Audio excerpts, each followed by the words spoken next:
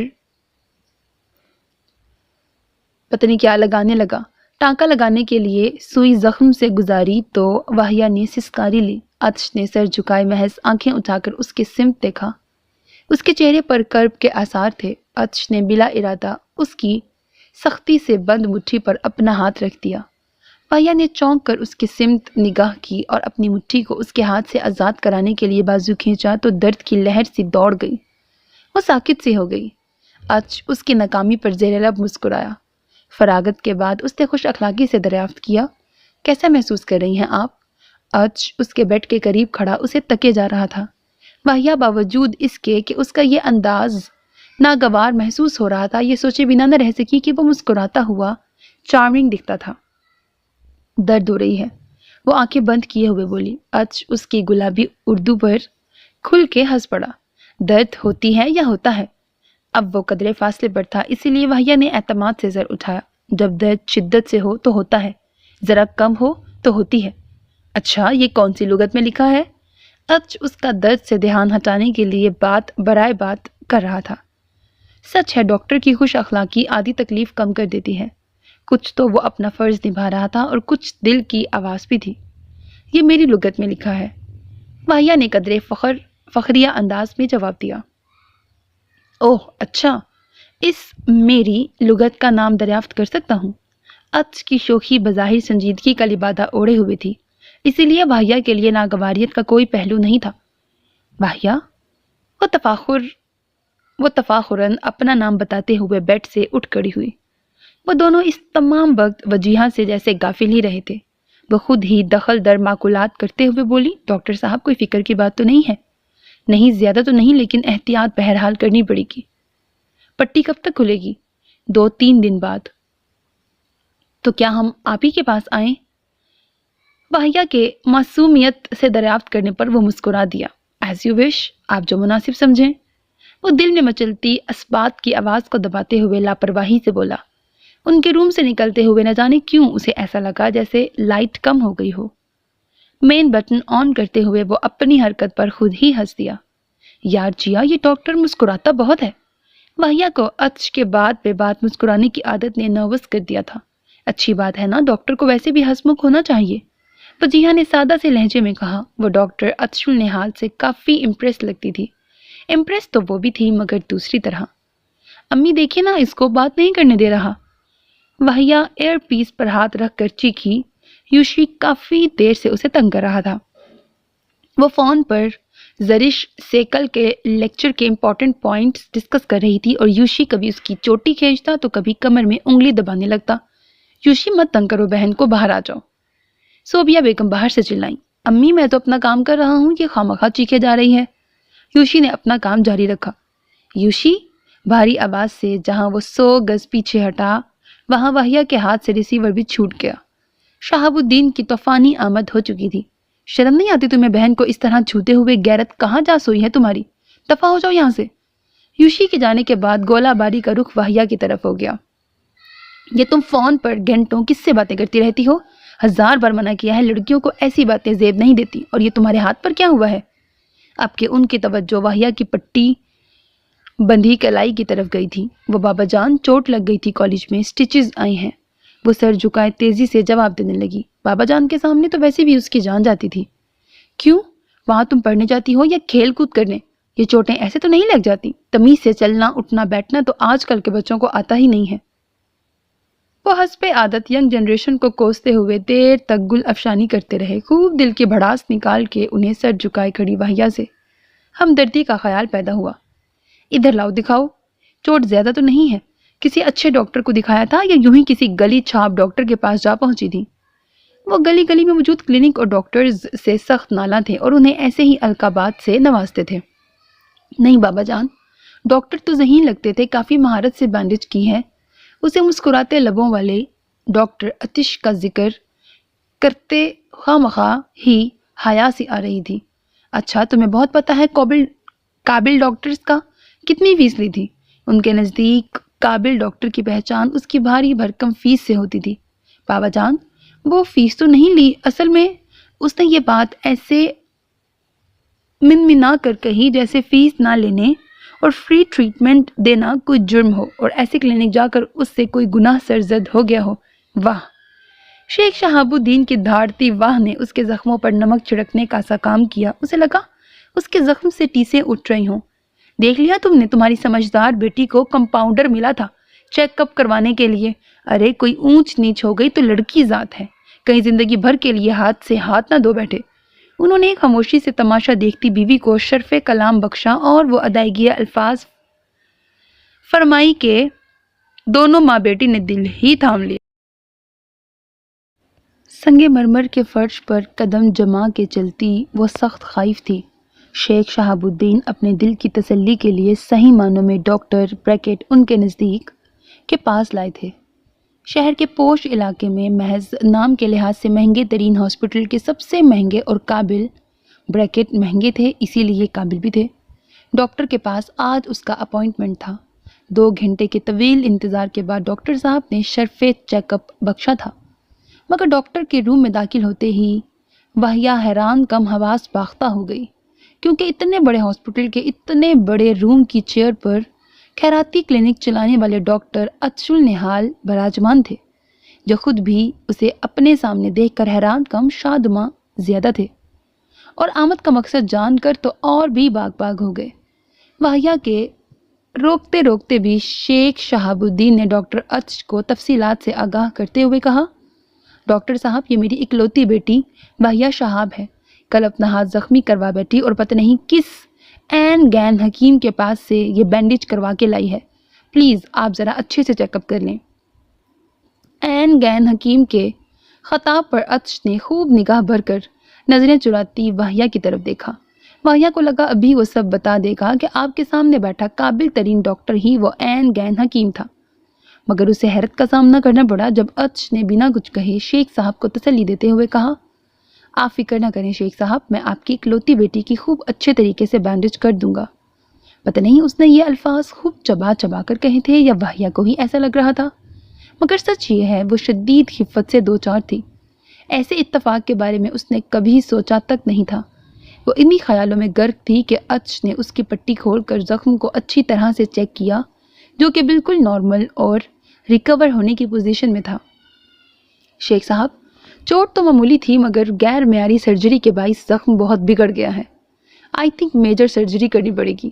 اتش کے منہ سے نکلے الفاظ نے اسے ہکا بکا کر دیا۔ وہ یک ٹک اس کا چہرہ دیکھے گئی، جو بظاہر اس سے انجان نظر آتا تھا، مگر لبوں پر مسکراہٹ آج بھی رواں دواں تھی۔ اوہ، مجھے اسی بات کا ڈر تھا، تو پھر دیر کس بات کی ہے، جلدی کیجیے پلیز۔ شیخ صاحب فکر مندی سے گویا ہوئے۔ وہ تو ٹھیک ہے جناب، لیکن it's very costly surgery bracket, یہ بہت مہنگی سرجری ہوگی۔ ڈونٹ وری، آپ اس کی پرواہ نہ کریں، چارجز بتائیں۔ شیخ شہاب کو اس مہنگے ترین علاج سے تسلی امیز خوشبو آ رہی تھی۔ یہی کوئی 1 لاکھ روپے؟ اتش کے بے نیاز انداز پر واہیا کی آنکھیں پھٹی کی پھٹی رہ گئیں۔ اس دن تو وہ ایسی گمسم ہوئی کہ کچھ کہہ ہی نہ پائی، مگر آج آپریشن تھیٹر میں ڈاکٹر اتش کو دیکھ کر تلملا اٹھی۔ آپ ڈاکٹر ہیں یا کسائی؟ ایک معمولی سے زخم کو خطرناک بتا کر اتنے پیسے ہتھیار لیے، آپ کو شرم نہیں آتی لوگوں کو ایسے بیوقوف بناتے ہوئے؟ وہ آپریشن تھیٹر کے خوفناک ماحول میں بیڈ پر لیٹی آگ بگولا سی دکھائی دی، مگر جواب میں اچ کی مخصوص مسکراہٹ، جس کے بارے میں اس نے وجیہہ سے کہا تھا، یار جیا، کوئی مرد مسکراتے ہوئے اتنا چارمنگ کیسے لگ سکتا ہے؟ اور آج یہی مسکراہٹ اسے تپا رہی تھی۔ ارے آپ تو بلا وجہ غصہ ہونے لگی۔ دیکھیں مس واہیہ، اب اگر لوگوں کو ڈاکٹرز سے زیادہ کسائیوں پر اعتبار ہے تو ہم کیا کریں؟ بنا فیس لیے علاج کریں تو عین گہن حکیم کہلائیں، اور فیس لیں تو کسائی۔ اب بتائیں، کوئی فیس دینے کے لیے اتاولا ہو رہا ہو تو ہمیں لینے میں کیا اعتراض ہو سکتا ہے؟ اس نے واہیہ کی بات پر تفصیلی جواب دہی فرماتے ہوئے سرجری کا ڈرامہ رچائے رکھا۔ سٹچز تو لگے ہوئے تھے، یہ سب تو بس اس نے فارمیلٹی کے طور پر کیا تھا۔ واہیہ کو اس کی سچی باتوں سے شرمندگی ہوئی، تاہم اپنے بھرم کو بچاتی بے نیازی سے بولی، ایسے ہی لوگوں سے لاکھوں روپے ہتھیا کر اپنا بینک بیلنس بھرتے ہیں۔ آپ لوگوں کو ڈاکٹر نہیں سیاست دان ہونا چاہیے۔ اس کی تلخ بات پر اچ نے بجائے حسب معمول مسکراہٹ کے ہلکا سا کہکہا بکھیرا، بینک بیلنس نہیں، خیراتی کلینک چلانے کے لیے مہنگی مہنگی دواؤں کا خرچہ پورا کرتے ہیں۔ روپے لٹانے کی دھن میں لگے امیروں سے لمبی فیسیں حاصل کر کے ہم غریبوں ضرورت مندوں کے لیے فری کلینک کا انتظام کرتے ہیں۔ سیاست دان نہیں، عقل دان ہیں ہم۔ واہیہ کو اس کی ہر بات میں سے سچائی کی مہک آ رہی تھی، اور یہی وجہ تھی کہ پہلی بار ان دونوں کی ملاقات میں مسکراہٹ واہیہ کے لبوں کی زینت بنی، جس نے اچھل نہال کے دل میں شگوفے کھلا دیے۔ اے واہیہ، تم برتھڈے کب سیلیبریٹ کر رہی ہو؟ یوشی نے واہیہ کی ناک کھینچی اور التجائیہ انداز میں سوال کیا، جیسے برتھڈے واہیہ کی نہیں اسی کی ہو۔ ہوش کے ناخن لو بھائی، ابھی 2 ماہ پہلے تو سیلیبریٹ کر چکی ہوں۔ برتھڈے سالانہ ہوتی ہے کہ ماہانہ؟ واہیہ نے اس فضول فرمائش پر جی بھر کے حیرت کا اظہار کیا۔ تو کیا ہے، اگر سب لوگ سال میں ایک بار سالگرہ مناتے ہیں تو ہم بھی وہی کریں، ہم کچھ الگ کیوں نہ کریں؟ جب دل چاہے تب برتھڈے۔ جوشی کی منطق سب سے جدا اور اڑیل تھی۔ بھائی، اگر ملنا ہی ہے تو میری برتھڈے کا بہانہ ہی کیوں؟ صاف کہو نہ ملنا چاہتے ہو۔ واہیہ نے چور پکڑا اور اپنی دانست میں اسے شرمندہ بھی کیا، مگر وہاں جٹائی عروج پر نظر آئی۔ او بہنا، تم واقعی گریٹ ہو، تو پھر کب تک ارادہ ہے؟ یوشی کی خوشی دیکھنے لائق تھی۔ کب واہیہ کی عزیز ترین سہیلی وجیہہ دل میں آ بسی، اسے خود بھی خبر نہ تھی۔ کل چھٹی میں مجھے پک کرنے کالج آ جانا، کچھ کر دوں گی۔ یوشی کو ناپسندیدہ ترین فریضہ انجام دینے پر مجبور کرتی وہ شرارت سے مسکرا دی۔ وہ منہ بسورتا رہ گیا۔ بلیک جارجٹ کے ہلکی کڑھائی والے سوٹ میں نکھرے رنگ و روپ کے ساتھ واہیہ اس فیشن کی بھرمار یافتہ تقریب میں بالکل انفٹ لگ رہی تھی، باوجود اس کے کہ اس کے روپ کو مات دینے والا کوئی چہرہ اس فنکشن میں نہیں تھا۔ آج شیخ شہاب الدین کے بزنس ریلیٹڈ فنکشن میں وہ ان کی خوب ڈانٹ پھٹکار سن کر مارے باندھے چلی آئی تھی، مگر ابھی تک خود کو ایڈجسٹ نہیں کر پائی تھی، کس سے بات کرے، کیسے وقت گزارے۔ کوئی بھی تو اس کا ہم مزاج نہ تھا۔ ناچار اٹھ کر ہال سے ملحق واش روم تک آئی، قریب تھا کہ اندر بڑھ پاتی کہ دھلے دھلائے چہرے کے ساتھ باہر آتے ڈاکٹر اچ کو دیکھ کر چھٹک گئی۔ اچ خلاف معمول اسے سامنے دیکھ کر چہرے سے ٹپکتے پانی کے قطروں کے ساتھ کھل کر مسکرایا۔ ایسی زندگی بھری مسکراہٹ نے واہیہ کو مبہوت سا کر دیا، دل میں کہیں بنا نہ رہ سکی۔ مسکراہٹ کا ایسا وافر خزانہ دینے والے نے عطا کی انتہا کر دی تھی۔ پلیز راستہ دیں، اس نے بمشکل خود پر کنٹرول کرتے ہوئے رکھائی سے کہا۔ جواباً ایک خوبصورت مسکراہٹ مزید میسر آئی۔ مس واہیہ، آپ کی انجری اب کیسی ہے؟ مزید کسی کاسٹلی سرجری کی ضرورت تو نہیں؟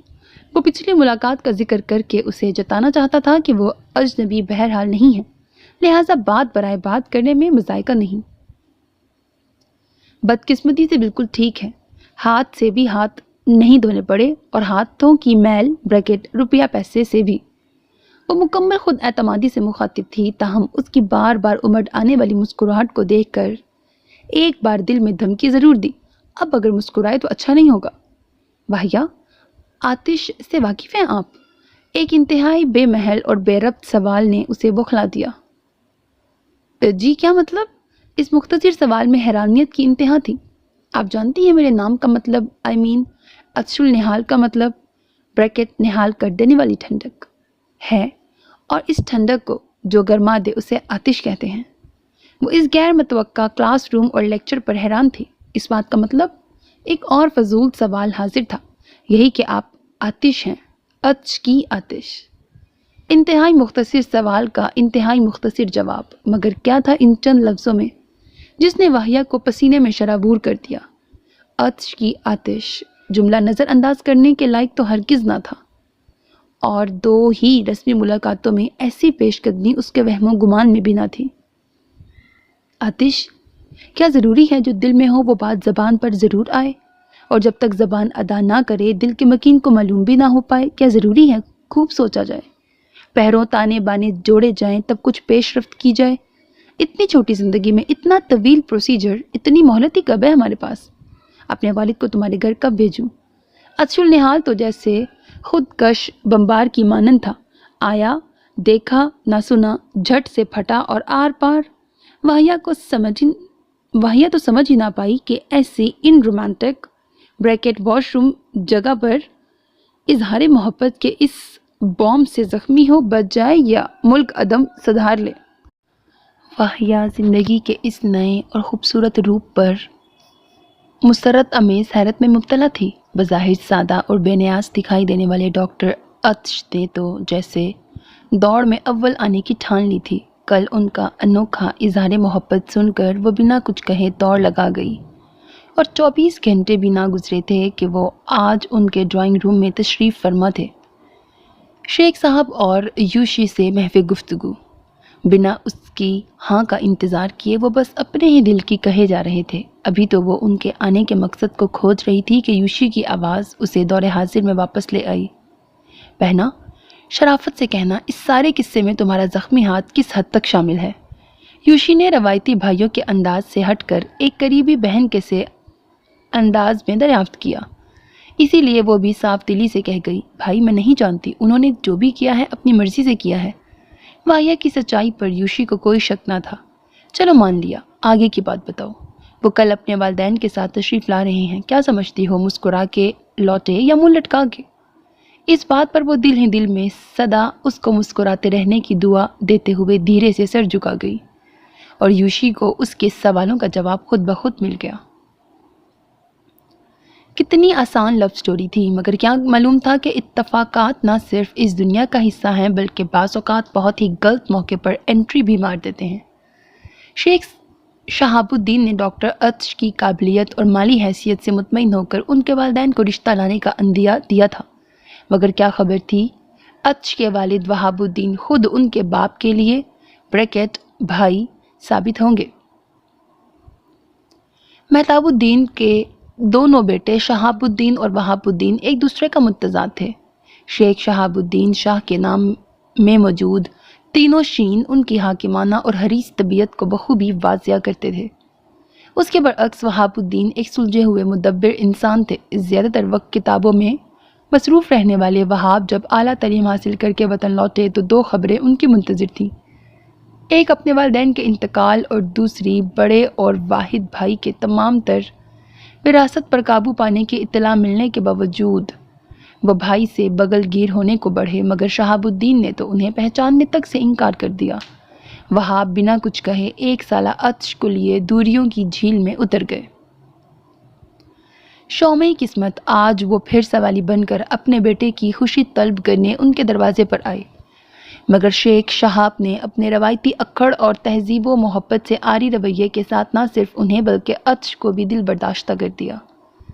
وہ ایک بار پھر خالی ہاتھ واپس لوٹ گئے، مگر شاید اس بار شہاب الدین فاتح اعظم نہ کہلا پائے، اور خود انہی کے خون یوشی نے ان کی امیدوں پر پانی پھیر دیا اور خوب عزم اور خودسری کے ساتھ انہیں اس رشتے کو قبول کرنے پر مجبور کر دیا۔